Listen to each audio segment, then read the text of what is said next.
ಜಮ್ಮು ಕಾಶ್ಮೀರದ ಪೂಂಚ್ ಜಿಲ್ಲೆಯ ಮೆಂದಾರ್ ಕಣಿವೆಯಲ್ಲಿ ಡಿಸೆಂಬರ್ 24ರ ಸಂಜೆ 5:30ರ ವೇಳೆಗೆ ಸಂಭವಿಸಿದ ಸೇನಾ ವಾಹನ ಪ್ರಪಾತಕ್ಕೆ ಉರುಳಿದ ದುರಂತದಲ್ಲಿ ಗಂಭೀರ ಗಾಯಗೊಂಡಿದ್ದ ಸೋಮವಾರಪೇಟೆ ತಾಲೂಕಿನ ಆಲೂರು ಸಿದ್ದಾಪುರದ ನಿವಾಸಿ ಪಳಂಗೋಟು ದಿವಂಗತ ಪ್ರಕಾಶ್ ಜಯ ದಂಪತಿ ಪುತ್ರ 28 ವರ್ಷದ ದಿವಿನ್ ವೀರಮರಣವನ್ನಪ್ಪಿದ್ದಾರೆ.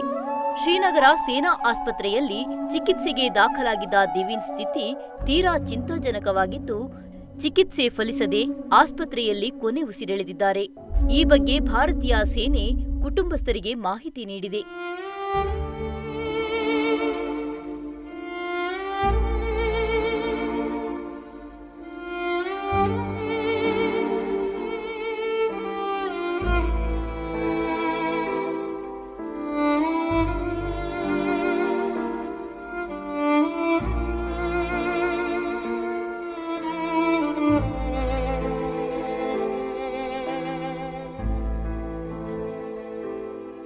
ದಿವಿನ್ ತನ್ನ ತಾಯಿಗೆ ಏಕೈಕ ಆಸರೆಯಾಗಿದ್ದು, ಕಳೆದ 10 ವರ್ಷದ ಹಿಂದೆ ಸೇನೆಗೆ ಸೇರಿದ್ದು.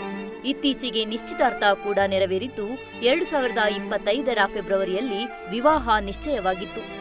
ಡಿಸೆಂಬರ್ 24ರಂದು ವೈಟ್ ನೈಟ್ ಕಾರ್ಪ್ಸ್ನ 11ನೇ ಮರಾಠ ಲೈಟ್ ಇನ್ಫೆಂಟ್ರಿಗೆ ಸೇರಿದ ಸೇನಾ ಯೋಧರ ಸಹಿತ 6 ಸೇನಾ ವಾಹನಗಳು ನೀಲಂ ಹೆಡ್ ಕ್ವಾರ್ಟರ್ನಿಂದ ಗಡಿ ನಿಯಂತ್ರಣಾ ರೇಖೆಯ ಬಲ್ನೋಯಿ ಗೋರಾ ಪೋಸ್ಟ್ ಕಡೆಗೆ ತೆರಳುತ್ತಿದ್ವು. ಇಕ್ಕಟ್ಟಾದ ಪೀರ್ ಪಂಜಲ್ ಆಳ ಕಣಿವೆಯ ರಸ್ತೆ ಮೂಲಕ 6 ಸೇನಾ ವಾಹನಗಳು ಸಾಗುತ್ತಿದ್ದ ಸಂದರ್ಭ ಯೋಧ ದಿವಿನ್ ಅವರಿದ್ದ ವಾಹನ ಚಾಲಕನ ನಿಯಂತ್ರಣ ತಪ್ಪಿ 350 ಅಡಿ ಆಳದ ಕಂದಕಕ್ಕೆ ಉರುಳಿ ಬಿದ್ದಿತ್ತು. ಪರಿಣಾಮ 5 ಮಂದಿ ಸೇನಾ ಯೋಧರು ಸ್ಥಳದಲ್ಲೇ ಮೃತಪಟ್ಟಿದ್ರು.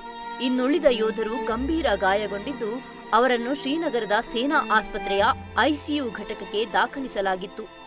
ಈ ಪೈಕಿ ಸೋಮವಾರಪೇಟೆಯ ಯೋಧ ಪಿಪಿ ದಿವಿನ್ ಅವರು ಕೂಡ ಇದೀಗ ಸಾವನ್ನಪ್ಪುವ ಮೂಲಕ ಸೇನಾ ವಾಹನ ಪ್ರಪಾತಕ್ಕೆ ಉರುಳಿದ ದುರಂತದಲ್ಲಿ ಮೃತಪಟ್ಟವರ ಸಂಖ್ಯೆ 6ಕ್ಕೆ ಏರಿಕೆಯಾಗಿದೆ.